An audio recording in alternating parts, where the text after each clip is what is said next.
The average person out there is not exposed until they're caught by the people they hurt, but it usually doesn't hit the news. The filth that's in your mind is only between you and HaKadosh Baruch Hu, and it will be shown to you at some point. Imagine the shame. Imagine the embarrassment. All of the things of the past are haunting people. Some even the current, the present. Well, let's see, Rabotai. Let's see. When a person is living a life of immorality, whether male or female, what do they have to expect? People will never respect them. Marriage tends to be a temporary agreement. Kids end up being a regret, if not early on, then later on. And life becomes tragic. Why?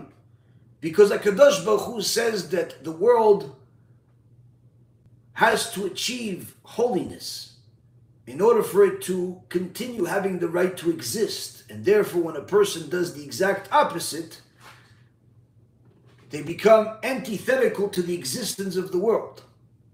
And therefore, the Torah in many places, including in this week's Parashat Shoftim, right after Matan Torah, after we learn about the thief that became a slave, we then learn about different types of people that make other types of sins, one of them being a rapist, a promiscuous person, male or female, prostitutes, witchcraft, all types of things. All types of things that are forbidden.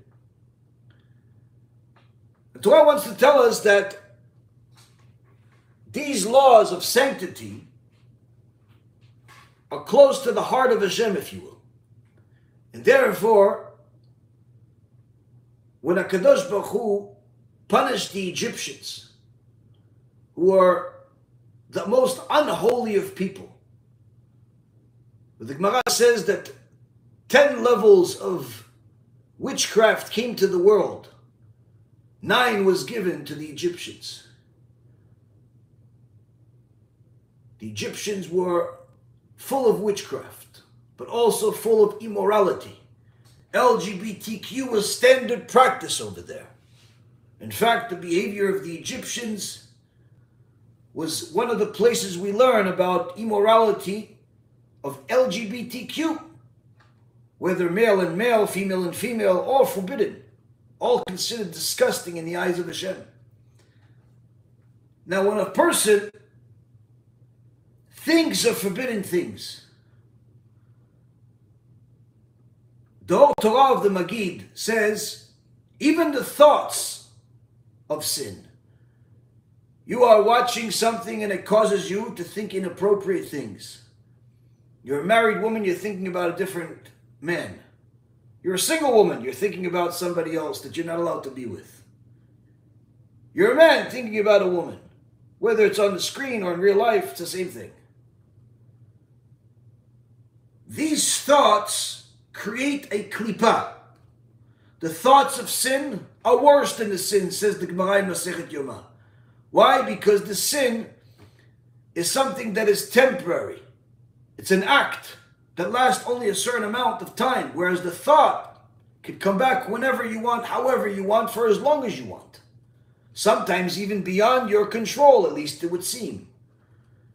Once you allow the Satan into your head, it's much more difficult to let him out or kick him out.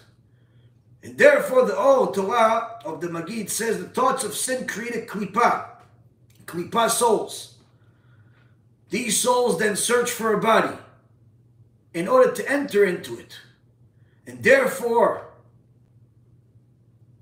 once forbidden thoughts takes these people into forbidden places. What forbidden places? At night, all of a sudden, instead of going to sleep, you want to do bad things. At night, you went to sleep. But instead of having a dream about tzaddikim, about good things, you dream about filthy things. You dream about cheating on your wife or husband.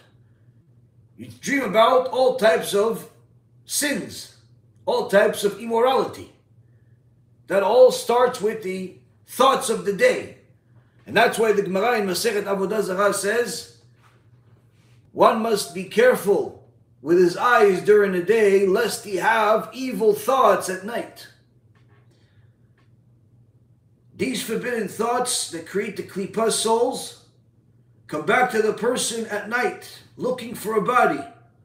So how could his dream at night, his sins at night create a body? Simple. Once those thoughts lead to seed being wasted, now you have a bigger problem than you could even imagine. Because these klipa can use this as their bodies for the souls. In Egypt,